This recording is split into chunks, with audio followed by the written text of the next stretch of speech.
What's up everybody, this is CKODDY, and in the last episode Phoenix was about to say something to Apollo, so let's get into it.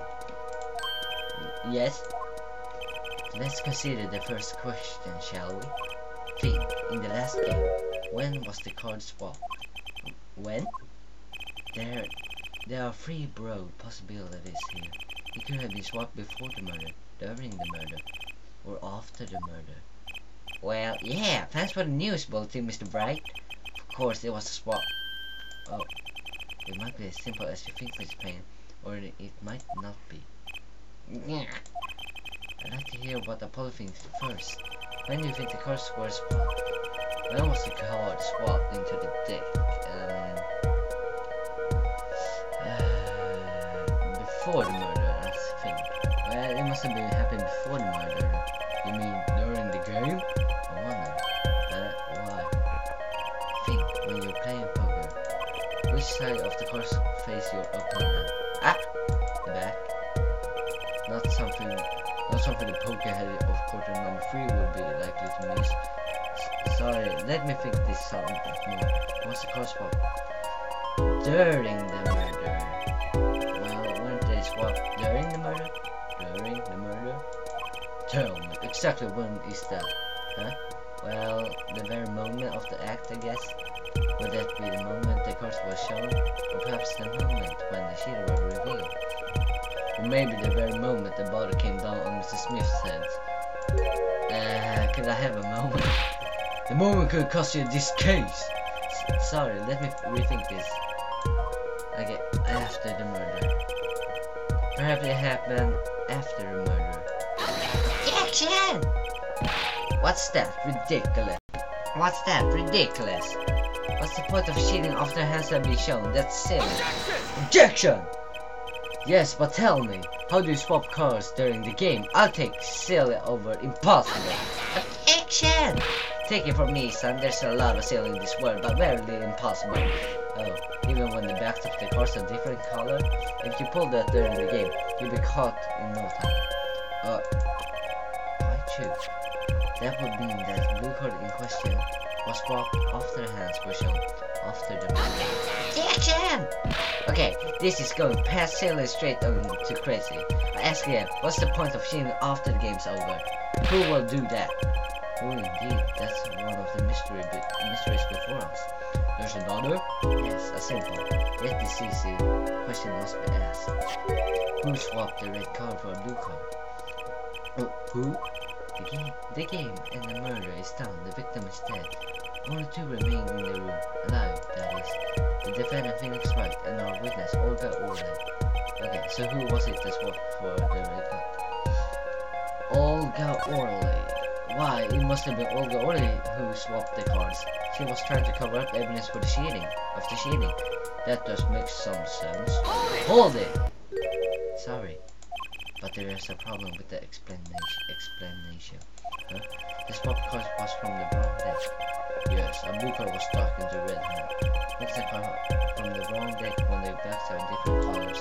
Remember what you're talking about, Olga Orley. She was the dealer. You really think she would make such a novice mistake? Actually, I have trouble imagining even the judge making that mistake. Very little more thought, Apollo. Right. Oh my god. Someone else. The one who swapped the cards wasn't Mr. Bright, of course. And well, it doesn't seem like it could have been Olga Orley either. What are you suggesting? That's hardly a logical conclusion, I'll admit. As a defense, I think it only makes sense for you to name Miss Orley at this point. Yes, I know. But she was the one who dealt the cards, right? I just can't believe she would make the mistake of swapping the wrong colored card. And if the card was swapped during the game, it'd be obvious. Heh. Something you'd like to share with the court, Mr. Bright? Oh, my apologies, Your Honor. I was just thinking how much fun all this is. Objection! Fan? How about confusion? I have no idea what the defendant is claiming, Your Honor. If the one who swapped the card was the defendant and it wasn't Miss Orley, then who was it? Yeah, well, that is the question, isn't it? Precisely. Huh? I believe we're not about to see this case take a new direction. A new direction? We'll find that indeed after the murder. Someone swapped one of the cards in the different sides, and someone made two critical mistakes. I'm sure you're going to tell us the first was swapping the wrong color card, because the one who did the swapping of the two colors of cards were being used. The other mistake was the number on the card. Right. The person replaced the fifth ace with a king. I'm sure whoever swapped it wasn't expecting there to be a fifth ace after all. All they knew was that the game had been won with a full house. So they picked up a king from the table and swapped it. But there's one problem. According to our case record, the person doesn't exist. True. Until now. But you have to admit the possibility of a fourth person. Though it's more than a possibility. There was someone else there that night at the scene of the crime. What? I believe the judge spoke truthfully earlier. You do make trials ridiculous, Mr. Bright. Smack. The trial has proceeded on one central assumption, namely, the time of the incident there were only 3 people in the room. I believe this new evidence, shall we say, overturns the assumption. The problem is that you choose to conceal this information from the court. I suppose that is a problem. Court is adjourned for a brief recess.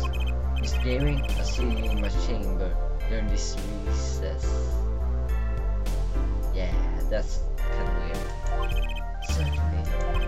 Very well, the trial will resume in 20 minutes.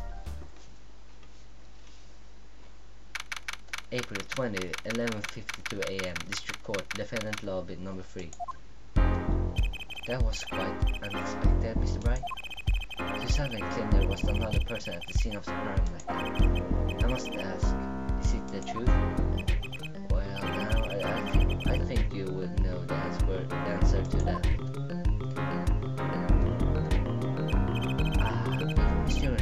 Mysterious, are we? Sadly, I'm no time for mysteries. I only ask that you leave the defendant to your defense in the future. Otherwise, I cannot guarantee the outcome. I see you haven't mellowed out one bit, Christoph. Justice? Yes, sir. The judge has summoned me to his chamber, so carry on without Al, I can't talk right now. You did well, Apollo. Can I ask you something? Sure. The locket you wear, is that really yours? Mr. Wright? Are you wondering about the victim's disappearing locket? Here, you can take a look at it. That's a picture of my daughter.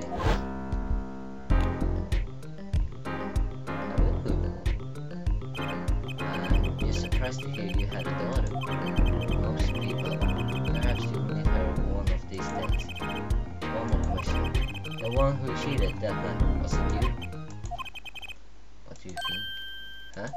You know what happened 7 years ago, what I did. It's not unreasonable for you to think I might cheat. I never honest, but it is odd that he managed to get undefeated for 7 whole years. Want to know something?